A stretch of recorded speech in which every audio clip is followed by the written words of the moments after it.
Bismillahirrahmanirrahim. Alhamdulillah. Uhayyikum bitahiyatil Islam, tahiyatan min indillah mubarakatan thayyibah, tahiyata ahlil jannah wa tahiyatuhas salam. Assalamualaikum warahmatullahi wabarakatuh.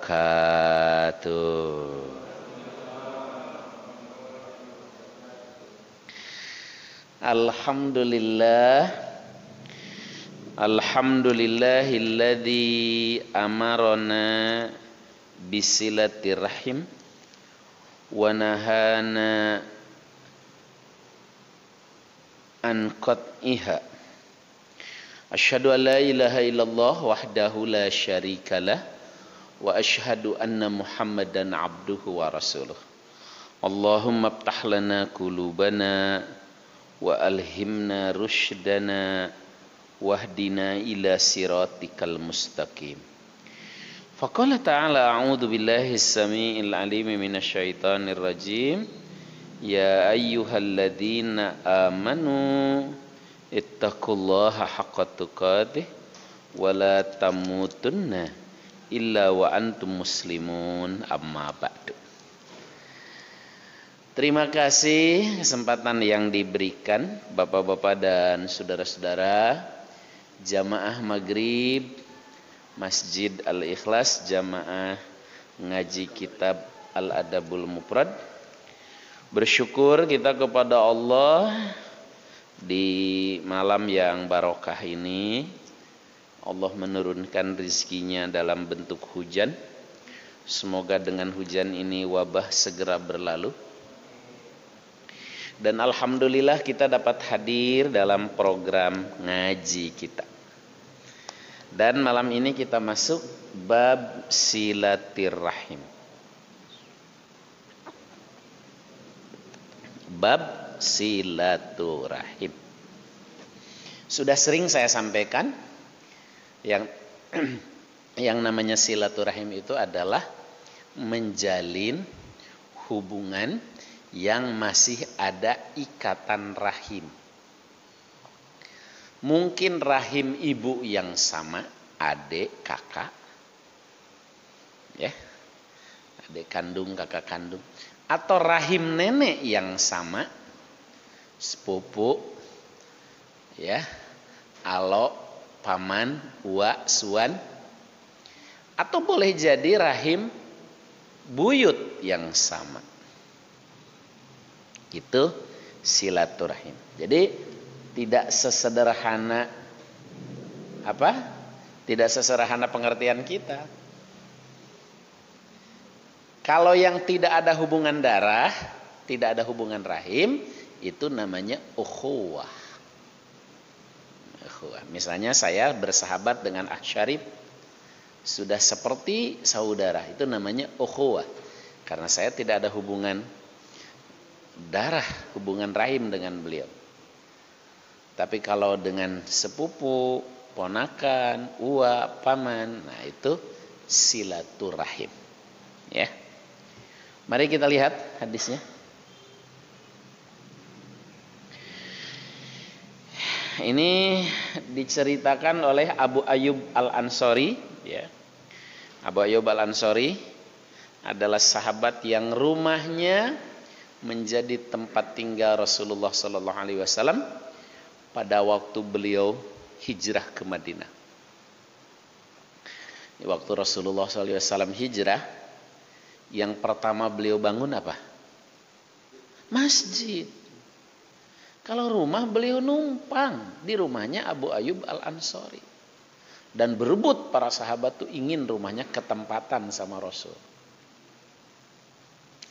Ya, kalau kita biasanya yang duluan dibangun apa? Rumah. Kalau bisa jauh malah dari masjid. Alasannya berisik. Insya Allah mudah-mudahan gak begitu ya. Jadi Rasulullah SAW yang pertama dibangun adalah masjid. Kalau rumah menumpang di rumahnya Abu Ayyub. Nah, Abu Ayyub Al-Ansari ini sahabat yang berumur sampai 82 tahun. Dan beliau wafat syahid dalam perjuangan menaklukkan Konstantinopel, Romawi Timur. Jadi waktu mendengarkan hadis la tuftahanna Konstantiniyah fa ni'mal amir amiruha wa ni'mal jaish dzalikal jaish. Konstantinopel, kata Kanjeng Nabi, itu akan ditaklukkan oleh kaum muslimin. Sebaik-baik panglima adalah pemimpinnya dan sebaik-baik pasukan adalah prajurit yang menyertainya. Banyak yang mendengarkan hadis itu, tapi Abu Ayyub Al-Ansori begitu dia mendengar itu langsung pulang ke rumahnya, menyiapkan kuda, menyiapkan perbekalan, berangkat ke Konstantinopel. Ya, perjalanannya juga cukup lama tentu saja. Dan beliau syahid di dekat benteng Konstantinopel dalam usia 82 tahun. Konstantinopel sendiri baru ditaklukkan oleh kaum muslimin 800 tahun kemudian. Tepatnya pada tahun 1453. Di tangan seorang anak muda, umurnya baru 24 tahun. Namanya Muhammad Al-Fatih. Ya. Dan dia memimpin 250.000 pasukan terpilih. Para ulama mencoba meneliti apa rahasianya sampai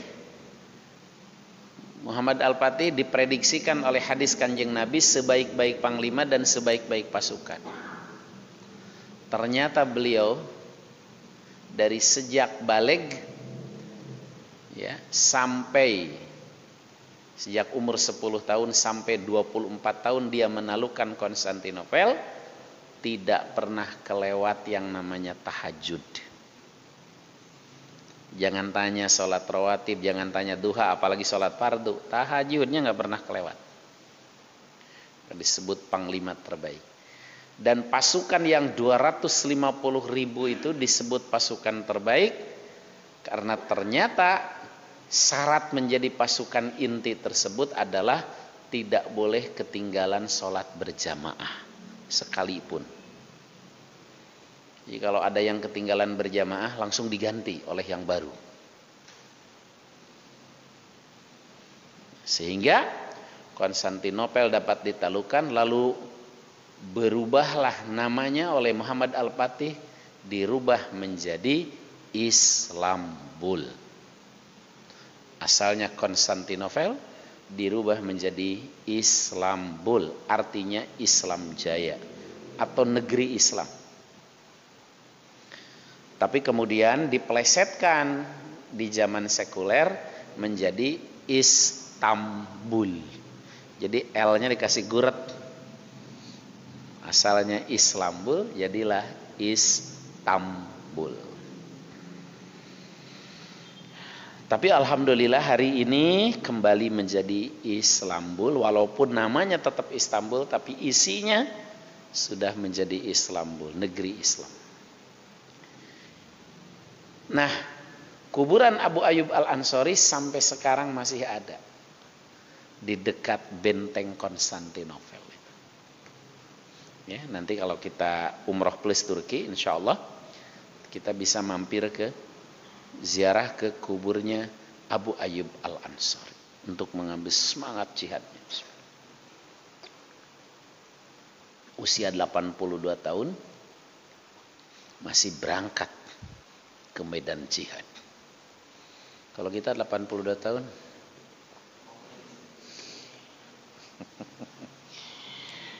baik. Nah, Abu Ayyub Al-Ansori bercerita di sini. Ya, ada seorang Baduy yang menemui Rasulullah SAW ketika beliau dalam sebuah perjalanan. Ya, Baduy itu berkata,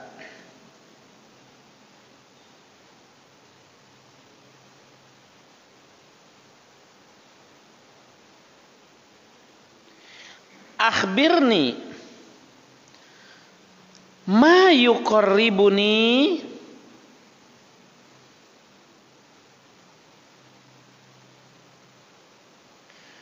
anna arabiyan gharada li nabi sallallahu alaihi wasallam fi masirihi faqal akhbirni ma yuqarribuni minal jannah wa yubaiduni minan nar qol ta'budullaha wa la tusyrika bihi syai'a wa tuqimas shalah wa tutiyaz zakah wa tasilar rahim. Ya Rasulullah, beritahukan kepadaku, infokan, kabarkan, beritahukan, ajarkan kepadaku sesuatu yang dapat mendekatkan diriku kepada Allah dan pada saat yang sama menjauhkan diri dari api neraka. Padahal ini Arab gunung ya, Arab Baduy, tapi cerdas nanyanya. Ya Rasulullah, kasih dong info, bocoran amal yang dapat mendekatkan saya kepada Allah dan menjauhkan dari api neraka. Ya. Atau mendekatkan saya kepada sorga, yuqarribuni minal jannah. Ya Rasulullah, berikan bocoran, info kepadaku, kabar yang dapat mendekatkanku kepada sorga, yuqarribuni minal jannah wa yubaiduni aninar, plus pada saat yang sama menjauhkan diri dari neraka. Rasulullah SAW kemudian bersabda, qol, ada 4. Yang pertama, ta'budullah, engkau beribadah kepada Allah. Jadi kalau pengen dekat ke sorga, jauh ke neraka, ya ibadah kepada Allah. Ya, jadikan ibadah itu bukan beban yang menyiksa.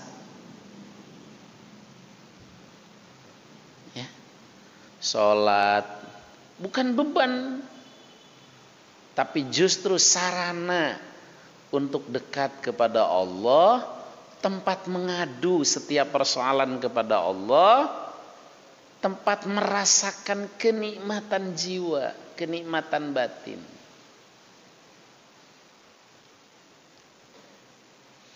Jadi ketika kita sholat itu harus tempat kita mengadu kepada Allah, ya, tempat kita curhat kepada Allah, tempat kita untuk mendekatkan diri kepada Allah, bukan beban yang menyiksa. Ya. Sehingga jangan sampai begitu imam baca, ya bacanya panjang lagi, enggak begitu. Kalau masih begitu berarti masih menganggap beban. Siapa imamnya? Ya dia lama dah. Enggak begitu. Tapi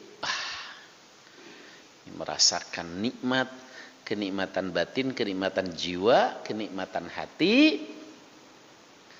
Ya, sehingga persoalan di kepala asalnya seabrek-abrek, begitu selesai sholat plong.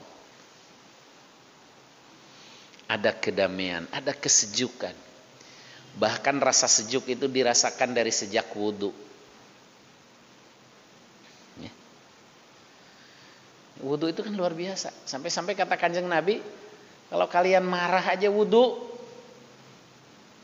Idza ghadaba ahadukum falyatawaddo. Fa innal ghadab minasyaiton. Wa inasyaitona khuliqam minnar.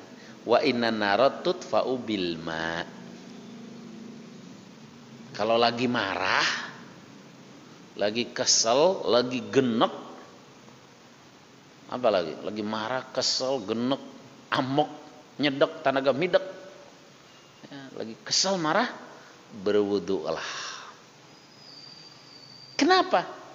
Karena marah itu dari setan.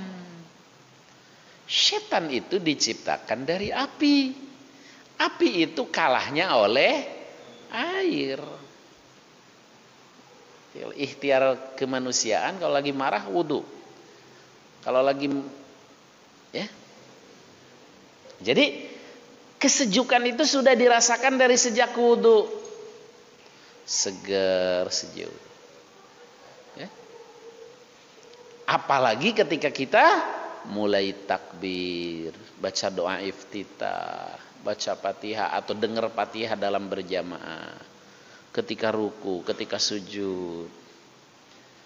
Rasakan engkau beribadah kepada Allah itu bukan beban yang menyiksa, tapi sarana untuk lebih dekat kepada Allah.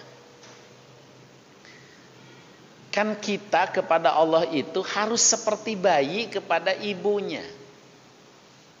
Saya ulangi, kita ini kepada Allah harus seperti seorang bayi kepada ibunya. Bayi di malam hari, nangis. Sama ibunya, jangankan disusuin, baru dipangku saja sudah diam dia. Bahkan jangankan dipangku, baru tapi dia tahu ada tepukan kecil di pahanya, langsung diem. Kenapa? Karena bayi bergantung kepada ibunya. Jadi bayi itu asomadnya itu ibunya. Nah, kita kepada Allah Subhanahu wa taala itu harus seperti bayi kepada ibunya. Makanya ada ayat Allahus somad. Allah tempat bergantung, seperti bergantungnya seorang bayi kepada ibunya. Punya masalah, punya persoalan, kerjaan belum kelar, duitnya udah habis.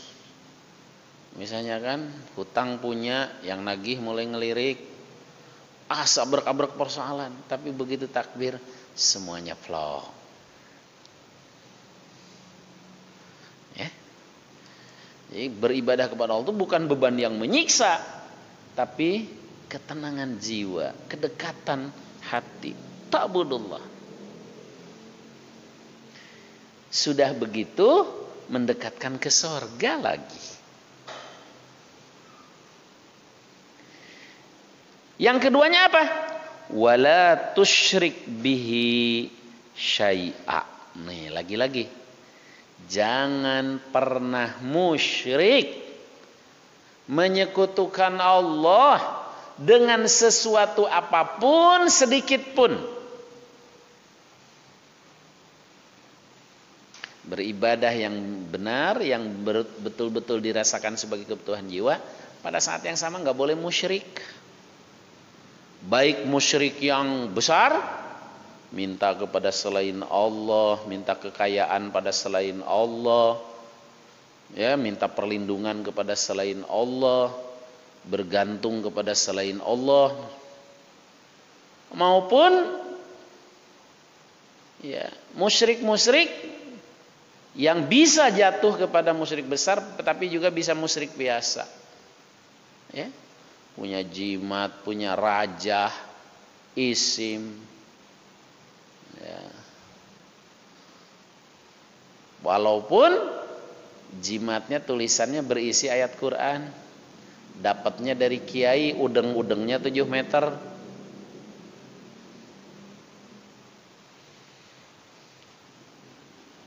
Ataupun musyrik-musyrik yang lainnya yang apapun, ya. Beribadah kepada Allah dengan menjadikan sebagai sarana kebutuhan jiwa, pada saat yang jamaah jangan sampai musyrik dengan sesuatu apapun sedikit pun. Baik menyekutukan Allah, musyrik kepada Allah dengan makhluk hidup ataupun dengan makhluk mati. Ya. Kita ini bersyukur. Alhamdulillah, ya, kita memahami Islam yang benar menurut Al-Quran dan Sunnah. Hingga insya Allah kita menjadi seorang muslim. Coba lihat orang-orang yang tidak sampai Islam kepada mereka, Ada yang nyembah batu, nyembah pohon, nyangka ada di alam. Kita alhamdulillah, kita beriman kepada Allah. Allahu ahad, Allahus samad, lam yalid wa lam yulad wa lam yakul lahu kufuwan ahad. Maka setelah kita bersyukur menjadi seorang muslim yang kita tahu siapa Tuhan kita Allah, beribadahlah kepadanya dan jangan pernah menyekutukannya. Jangan pernah musyrik dengan sesuatu apapun sedikit pun. Ya. Apalagi naudzubillah min dzalik, kemusyrikan yang kurang ajar.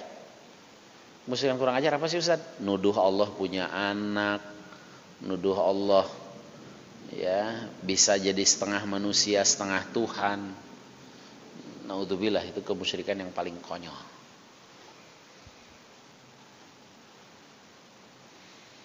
Yang ketiganya apa? Setelah beribadah kepada Allah tidak musyrik, supaya dekat kepada surga dan jauh dari neraka, yang ketiga adalah watuqimas shalah, mendirikan sholat. Kalimat mendirikan sholat artinya kalau sholat fardu sedapat mungkin berjamaah. Berjamaah di awal waktu bareng mendapatkan takbiratul ihram imam. Ya. Berjamaah mendapatkan takbiratul ihramnya imam.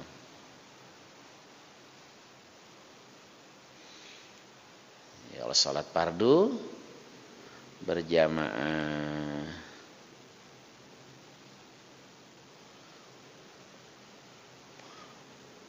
Ya. Dan kalimat mendirikan sholat juga menunjukkan bukan hanya berjamaah sholat fardu di masjid kalau bagi para laki-laki, tapi juga menunjukkan sholat harus ada pengaruh. Ya, aqimis sholah, inna sholata tanha anil fahsya'i wal munkar. Kenapa harus mendirikan sholat itu? Karena sholat itu mencegah dari perbuatan fahsya dan munkar. Fahsya itu perbuatan dosa yang melibatkan orang lain. Artinya nggak bisa sendirian. Kalau munkar, perbuatan dosa yang langsung hubungannya dengan Allah.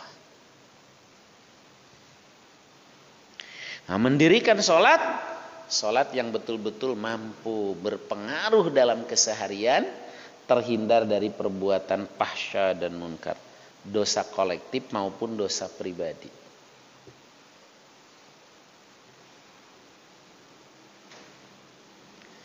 Beribadah kepada Allah jangan pernah musyrik dengan sedikit pun. Ya. Dirikan sholat. Yang keempatnya, watu tiyaz zakah, tunaikan zakat. Para jamaah, di dalam Al-Quran saja ada 29 kali ayat yang menggandengkan sholat dengan zakat. Aqimus sholah wa atuz zakah.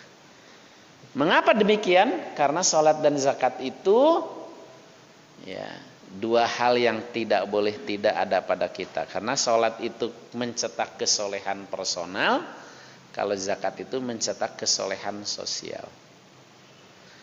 Kesolehan personal, kesolehan sosial itulah sasaran daripada ajaran Islam.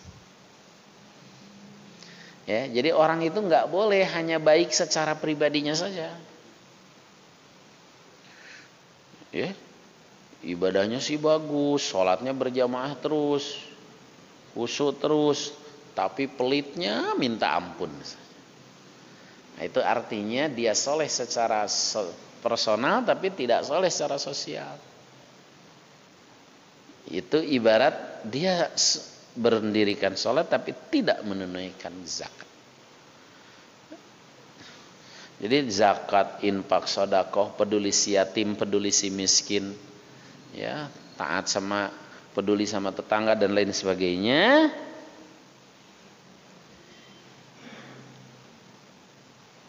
Itu harus betul-betul kita miliki. Ya. Beribadah kepada Allah, jangan musyrik sedikit pun, mendirikan sholat, tu'ti zakat, tunaikan zakat. Nah, ini yang kelimanya nih. Watasilur rahim, dan jalin, ikat kembali, sambungkan kembali, ya, silaturahim, yaitu ya menjalin kekerabatan yang masih ada hubungan rahim. Ya, kan kalau dijalin itu saling mendoakan. Apalagi saya pernah sampaikan kepada kita, apalagi ketika kita bisa berbagi. Peduli kepada anak yatim itu amal soleh yang besar. Sampai kata Kanjeng Nabi, ana wa kafilul yatim bil jannati hakadha. Aku dengan yang ngurus yatim itu di sorga itu seperti ini nih. Telunjuk dan jari tengah. Tapi kalau yatim itu masih ponakan kita, sepupu kita yang ada hubungan rahim, baik rahim ibu ataupun nenek, maka dapatnya 2 pahala. Pahala ngurus yatim dan pahala silaturahim. Ya. Watasilu rahim itu. Membantu miskin itu amal soleh. Ya. Kan diantara yang mendustakan agama itu kan yang tidak peduli kepada si miskin. Maka peduli kepada si miskin itu amal soleh. Tapi kalau miskin itu masih saudara kita, sepupu, paman, suan, alo, uwa, maka dapatnya 2 pahala. Pahala peduli kepada orang miskin, sedekah kepada si miskin, dan pahala silaturahim. Ya. Saya ilustrasikan, kan kalau kita peduli sama saudara tuh minimal didoakan. Didoakan. Kang, ya, sarungnya baru. Iya nih, alhamdulillah saudara di Jakarta dia sukses ngirim sarung baru. Wah, mudah-mudahan usahanya makin lancar. Didoain. Cek, jilbabnya baru. Iya nih, alhamdulillah saudara di Cilincing sukses, nggak lupa sama kita. Mudah-mudahan usahanya makin barokah. Didoain. Padahal ngasih sarung, ngasih jilbabnya setahun sekali. Bandingkan orang yang tidak menyambung silaturahim. Teh, kan punya saudara di Jakarta. Boro-boro inget kalau udah maju begitu mah lupa sama kita. Dulu aja lagi kecil suka makan di sini, diungkit-ungkit gitu. Sekarang mah mana inget sama kita. Jadi bukan hanya tidak didoakan tapi dilaknat oleh saudaranya sendiri. Kang, kan punya keluarga sukses di Jakarta. Iya sih katanya. Boro-boro inget sama kita. Itu yang memutus silaturahim. Tapi kalau kita menyambung, bukan hanya pahalanya 2 kali lipat, tapi juga didoakan kebarokahan, didoakan kesuksesan. Ini yang dimaksud silaturahim. Ya. Makanya jujur saya senang kalau diundang pengajian anak keturunan Bapak Haji Mukhtar misalnya. Ya. Kemarin saya diminta ngisi pengajian Bani Sirin dari Bogor. Semua itu bagus. Sudah silaturahim, ada pengajiannya, kan otomatis bisa dinasihati. Terus si akang yang punya perusahaannya itu, anak buahnya itu semua keluarganya tuh, sepupu, ponakan, suan. Seperti itulah silaturahim. Maka akan menghadirkan kebarokahan dan lebih penting lagi mendekatkan ke surga, menjauhkan dari neraka. Ya, beribadah kepada Allah jangan musyrik, menegakkan salat, menunaikan zakat, dan menjalin, merajut, ya, menata kembali silaturahim, persaudaraan yang masih ada hubungan rahim, baik rahim ibu yang sama maupun rahim nenek yang sama.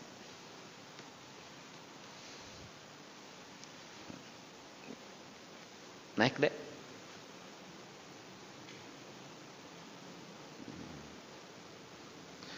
Hadis berikut, Abu Hurairah bercerita Rasulullah SAW bersabda, khalaqallahu azza wa jalla al-khalqa falamma faraga minhu qaumatir rahim faqal mah qalat hadza maqamul abid bik minal qati'ah qal ala tardina an asila man wasalak wa aqta'u man qata'ak qalat bala ya rabb qal fadzalik kalak. Tsumma qala Abu Hurairah iqra'u in syi'tum fa hal asaitum in tawallaitum antum sidu fil ardi wa tuqati'u arhamakum. Ketika Allah Subhanahu wa taala menciptakan seluruh makhluk, rahim berdiri. Allah Subhanahu wa taala bertanya, "Ada apa?" Rahim kemudian menjawab, "Ini adalah tempat siapa saja yang meminta perlindungan kepadamu dan keputusan Allah Ta'ala dan keterputusan, minta perlindungan kepadamu dan dari keterputusan." Kata rahim, ini adalah tempat siapa saja yang meminta perlindungan kepadamu jangan sampai putus, gitu maksudnya. Jangan sampai putus silaturahim. Allah Ta'ala kemudian berfirman, apakah engkau rela aku menyambung siapa yang menyambungmu dan memutus siapa yang memutusmu? Rahim menjawab, saya rela. Bala ya Rabb. Allah kemudian berfirman, hal itu telah ditetapkan bagimu. Bacalah ayat, kata Abu Hurairah, fahala asaitum min tawallaitum antum sidu fil ardi wa tuqati'u arhamakum. Apakah kiranya jika kalian berkuasa kalian akan membuat kerusakan di muka bumi dan memutus silaturahmi? Ya. Jadi rahim itu setelah dia berdiri dan menyampaikan kepada Allah, kemudian diberikan oleh Allah garansi. Orang yang menyambung silaturahim, peduli kepada sepupunya, pamannya, uaknya, ponakannya, apalagi adik kakaknya, maka Allah akan dekat, punya hubungan dengan dia. Ya, kalau Allah sudah menjalin hubungan dengan dia kan, minta apapun pasti dikabulkan. Ya, tapi juga Allah akan memutus yang memutus silaturahim. Jadi orang yang memutus silaturahim, maka Allah juga akan cuek. Dicuekkan Allah, naudzubillah min dzalik. Kita ketemu nih, ya, saya ketemu dengan si Ade nih, ketemu salaman. Begitu datang sih nyambut, Ustaz gimana, sehat Ustaz? Tapi begitu saya sedang salaman, tiba-tiba dia melengos, ngomongnya dengan yang lain. Saya dicuekin, padahal tangannya sih dipegang. Kira-kira enak nggak kesini? Itu dicuekin manusia, bagaimana dicuekin Allah? Naudzubillahi min dzalik. Kita salaman dengan orang lain, lalu orang itu mukanya kemana, tangan kemana? Melengos, kata orang Betawi. Kalau kita digituin suka enak nggak? Nggak enak. Apalagi yang mencuekannya Allah. Allah memutus, tidak mau tahu lagi. Naudzubillah min dzalik. Kepada siapa? Kepada orang yang tidak mau tahu keluarganya, memutus hubungan keluarganya. Sebaliknya, Allah Subhanahu wa taala juga akan menyambung. Kita dekat dengan Allah, punya hubungan khusus dengan Allah, orang-orang yang menyambungkan silaturahim. Nah, ditawarkanlah kepada rahim dulu oleh Allah. Gimana, Him? Kata Allah, saya akan dekat menyambung dengan orang yang menyambung silaturahim dan memutus juga mereka yang memutuskan silaturahim. Bagaimana? Kata Rahim, bala, saya rela ya Allah, saya rela. Jadi Rahim kemudian memiliki kedudukan istimewa karena Rahim dulu tempat yang aman bagi anak manusia menjadi manusia itu dalam Rahim. Ya, tetapi ada hak yang harus ditunaikan kepada Rahim itu apa? Menjaga hubungan dengan yang punya kaitan satu rahim. Ibu yang samakah, nenek yang samakah. Maka kalau kita tidak mau tahu dengan keluarga kita, itu beresiko itu. Allah memutus hubungan dengan kita. Naudzubillah min dzalik. Siapa ya? Nggak kenal saya. Teuing atau aing menteu. Padahal sepupunya gitu. Hanya gara-gara miskin aja dia nggak kenal. Itu namanya memutus silaturahim. Ya. Siapa ya? Orang ngaku-ngaku kali. Sana. Padahal saudaranya dari kampung. Itu tidak boleh. Orang yang memutus silaturahim, Allah pun akan putus dengan dia. Ya. Tapi yang menyambung, menjaga, ya, apalagi sering berbagi kepada saudara-saudaranya yang kekurangan, maka bukan cuma dekat dengan surga jauh dari neraka, tapi juga ya, punya hubungan dengan Allah, dekat dengan Allah.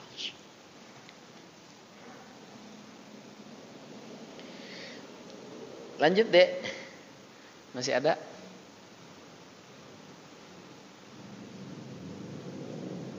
Oh ini bab baru ya.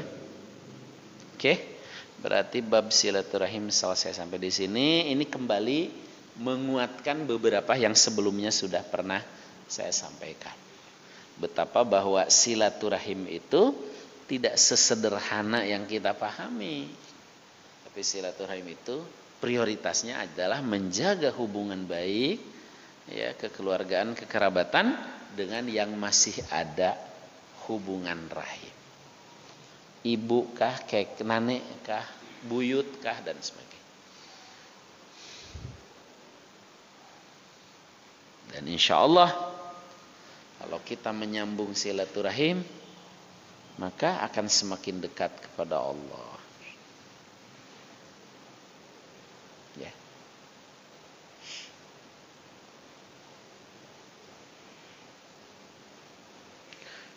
Dan tidak perlu lagi bikin, kalau setiap orang, ya, jika si fulan sukses, dia ngurus keluarganya 20 orang misalnya, kasih kerjaan, job segala macam.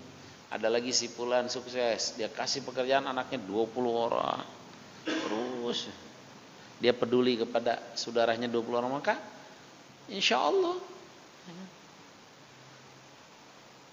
timbal balik orang-orang yang kesulitan akan ada yang memperhatikan saudaranya yang masih ada hubungan rahim.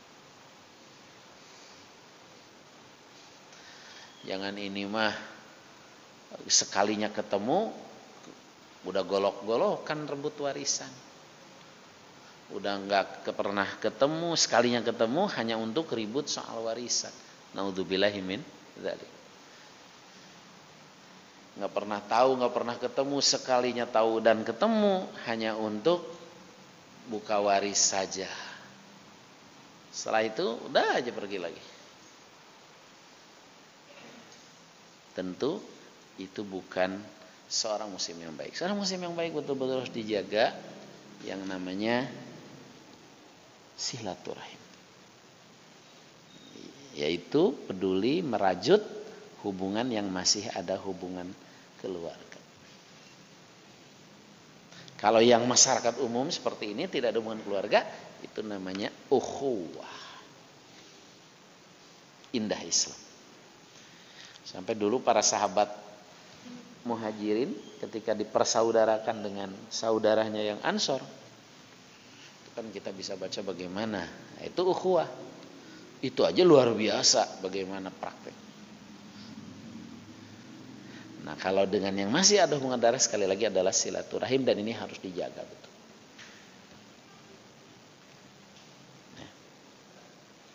Ya.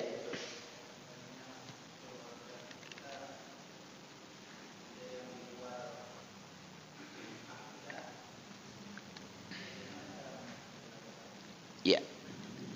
Ini jawabannya hadis yang pekan lalu. Ya. Ketika Rasulullah bersabda, "Wahai Bani Abdi Luhai, wahai Bani Abdi Manaf, wahai Bani Abdul Muthalib, wahai Fatimah binti Muhammad." Nah, disebut juga. "Inqidhu minan nar." Jaga diri kalian masing-masing dari api neraka. Karena saya pun gak bisa apa-apa kalau soal itu. Namun kata Kanjeng Nabi apa? Namun hal yang kaitannya dengan rahim saya akan tetap jaga, tetap pelihara. Jadi kalau misalnya ada, naudzubillah min dzalik, jangan sampai, tapi ini ceritanya udah kadung ada. Paman tapi non Islam. Tapi agamanya nggak jelas gitu, malah animisme misalnya. Ya, penganut kepercayaan misalnya. Ini sudah kadung terjadi gitu. Maka berdasarkan hadis tadi kita tetap merajut silaturahim, kekerabatan, kekeluargaan. Namun hal yang kaitannya dengan akidah, dengan agama, disitulah berlaku lakum dinukum waliyad. Tapi jangan kemudian salah paham. Sehingga ketika naudzubillah min dzalik misalnya ada kejadian dari silsilah keluarga kita ada yang murtad, terus kita biasa aja lah lakum dinukum waliyadin. Keliru itu. Jangan begitu pemahamannya. Ini mah kalau kadung sudah terjadi di antara saudara itu ada yang non, maka tetap dalam hal silaturahim diperhatikan. Tapi dalam hal yang keimanan tadi Kanjeng Nabi sendiri mengatakan saya nggak bisa apa-apa. Ya?